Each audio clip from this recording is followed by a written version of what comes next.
Hi, everyone. Welcome. All right, I'm just sharing my screen here.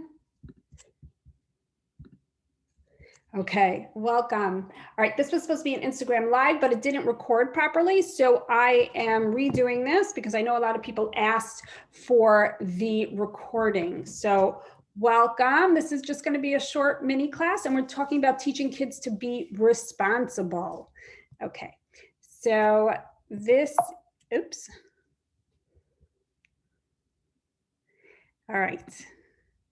So often we hear that parents tell me about their kids that they're so irresponsible. Maybe it's the number 2 complaint. Usually I hear they just don't listen. I just don't know what to do. They just don't listen. But I often hear they're so irresponsible. One second. And they'll say things like, he never comes home on time, her room is a mess, his teacher complained that he doesn't do his homework, right? And this is very stressful. We want our kids to be responsible. And it's just a value, it's an important value for us as parents, right? We want them to be responsible members of society. So today we're going to talk about ways that we can help our kids be responsible. So we're going to talk about creating a culture of responsibility in our home. And we're going to talk about role modeling, and we are talking about looking for the good. I'm all about looking for the good and building upon our children's strengths. Okay, we want to praise responsible behavior. We want to use solution-oriented language. So this is really, we're using my 7-point system for the most part. That I outlined in our Parenting Simply retreat. And I'm hoping to do the retreat again because I developed this whole system. Okay, that's a side thing. All right, so number 1, we want to create a culture of responsibility in our homes. So often, the first time children hear about this value, and it's an important value, of responsibility is when we say, you're so irresponsible. But we haven't taught them what is responsible behavior. What does responsible behavior look like? And kids really, they don't know. So we want to, and we need to do this with anything that we value. We want to talk about it in like a neutral, non-confrontational way, any values that we have. So if it's responsibility, if it's kindness, we spoke about kindness last week. And so whatever it is, we just want to talk about it in a neutral way. So many people, and I never did this, and I sort of regret it. So they'll have like a mission statement, like stuck onto the refrigerator. In this home, we are kind. In this home, we are responsible, right? And then hopefully you could give a couple of examples of what responsibility looks like. But we want to create a culture, whatever our values are. We don't want to overburden our kids with like 100 values, but there are values that are important to you. And I think responsibility is up there on the list. Okay, but again, going back to this idea of talking about responsibility. So we want to say, oh, for me, getting dinner on the table on time is my responsibility. It's my responsibility. I need to be responsible about getting you guys to school on time. This is just not, you don't want to do this when you're angry. It's my responsibility to get you guys on school on time and you need to get into the car now. No, it's just, again, you're just talking in just a very neutral, non-confrontational way about what is responsible behavior? What does responsible behavior look like? Use the word responsible. Okay. And again, so that's the first thing that we need to do. And then we need to really always, and I always feel bad talking to parents about this. Like, this is not to make you feel guilty. But if our kids are acting irresponsibly, we always want to check with our behavior first. Are we acting irresponsibly? So, and is there any way like that we can improve our behavior?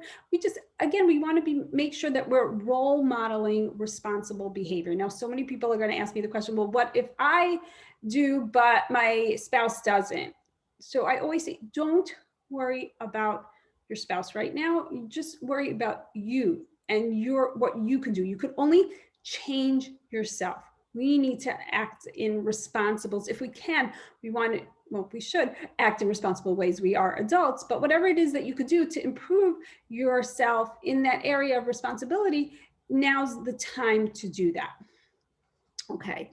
And it's nice for kids to hear that you're going to be working on responsibility. So, we could say things like, I need to be more responsible about returning calls. So it's like very hard for me to return phone calls. I am not a phone person. And I think nowadays we have texting, but still, that's also hard. But so we could say out loud, like, I really need to find a way to be more responsible about returning calls.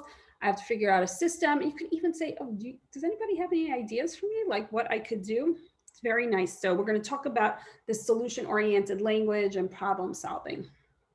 So we want to invite our kids to help us think of solutions. Okay, so that's number 2. So number 1, we want to create a culture of responsibility. We want to use the word responsible. And then number 2, we want to make sure that we're role modeling responsibility in our home. I wanted to say something else. Okay, hopefully it will come to me. Okay, number 3, we want to look for the good. Okay, so many times parents will tell me, well, my kids are just irresponsible. There's nothing good. Like they show absolutely no responsible behavior. So I beg to disagree, because there's got to be something. And obviously we have to be a little bit more creative. We need to put on rose-colored glasses. But if we look for responsible behavior, we can find it. So for example, if your child loves playing with little kids, maybe they're responsible. It doesn't matter that because they love it, so it's easy for them, so of course they're going to be responsible about it. No, we want to start with that behavior where we see that they're being responsible, and we want to build on it. Okay, if there's a child who, what are some of my examples here? Right, if she's very kind, okay, and their friend is like out with chickenpox for 2 weeks, right? And maybe they call them every night, or they say, could I bring something over to him? I already had chickenpox. Could I go visit him? So you want to build up. That's responsibility. Okay. So again, look for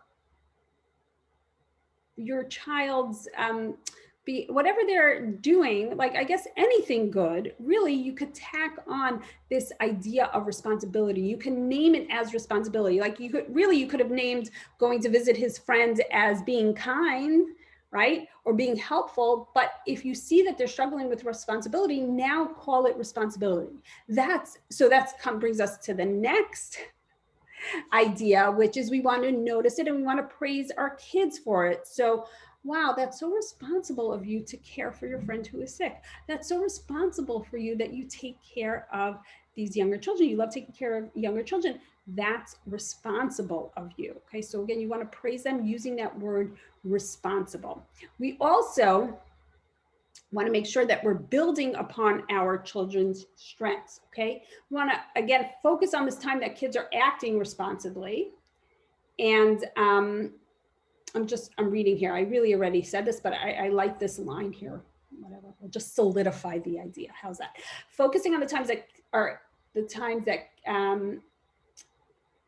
focus on the times that kids act responsibly gives us clues on how we can improve upon their already responsible behavior.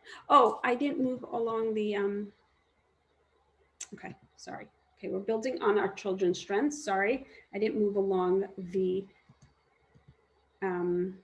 PowerPoint. I'm looking at these notes, so I'm not looking here. Okay. Here's the role modeling. Here's looking for the good. Here, building upon our children's strength. Okay. Sorry, we're back to building upon our children's strengths. So, right. So if your child is good with little kids, then maybe you could get her a mother's helper job, and that will just build upon that responsibility. Let's say if your child likes to tinker with mechanics, then give him some responsibility when you are I don't know, trying to fix the vacuum cleaner, or not that I would ever try to fix that would be a disaster if I try to fix my vacuum cleaner. You know what? I'm at a point in my life where I realize that I can't, we've tried to do like mechanical, technical things ourselves, like fix it things ourselves. It doesn't work. We're really not good at that. We really outsource that. But let's say we had a child that was good with it, give them the responsibility. I once had a mom who her children were, they just, they love tinkering, they love using tools. So she would loosen up the her cabinet handles. And she would say to her kids, oh my gosh, would you mind, the cabinet handle is loose, would you mind just tightening that for me? So, and then she would say, oh, that's so responsible of you to tighten that for me, or so helpful to tighten that for me. Okay, so again, we want to build upon our children's strengths. We want to find opportunities where we want to give them opportunities to behave in responsible ways. Again, we have to be creative. I know we also have to be detectives. We have a lot of jobs, right? Cook, chauffeur, cleaners, whatever, laundress, whatever it is. We have a lot. Now we have to be a detective. I know. Okay. So that's building on our children's strengths. I talked about praising children's behavior and using the word responsible. Here's some more examples. I appreciate that you came in to tell me that you're going to Sammy's house to play. That's called being responsible. Thank you for giving me my phone messages. That's called being responsible. You clean your toys. That shows responsibility. Just whatever they do, I don't care if they only cleaned up 5 toys, that's responsible. If you tell them that they're being responsible, they are more likely to clean 5 more toys, not the whole room, obviously, whatever, we're gonna get crazy. But again, it just, if we look for the good, then we can find the good, and children respond to this type of praise. Okay, not good job or you're the best, it has to be very specific. I talk about this in my Parenting Simply class. Hopefully we're going to be doing that again in November. Okay. So, but that's very important. We don't want to give global praise. We want to give very specific praise. Okay. We also want to use, and this is my last point for today, we want to use solution-oriented language. So often we get like a little hysterical, we like snowball, we catastrophize because not responsible, they're never going to be responsible adults. How are they going to make it in the world by being irresponsible? This is so embarrassing. I'm sending them to school and they're so irresponsible. No, we don't want to talk. We want to, that's stress producing language. We want to use stress reducing language. We want to always focus on solutions. In life, we have tons of problems all the time. That I could promise you. And we just need to always focus on the solution. The solution might be, you could figure it out in 5 minutes. It might take 10 minutes. It might take a day. It might take a year, but that's really how we need to focus. It's just a healthier way to focus in our lives. Okay, so when they're acting irresponsible, we want to say, this laundry's not getting into the hamper. What would be a good way for you to remember to do that?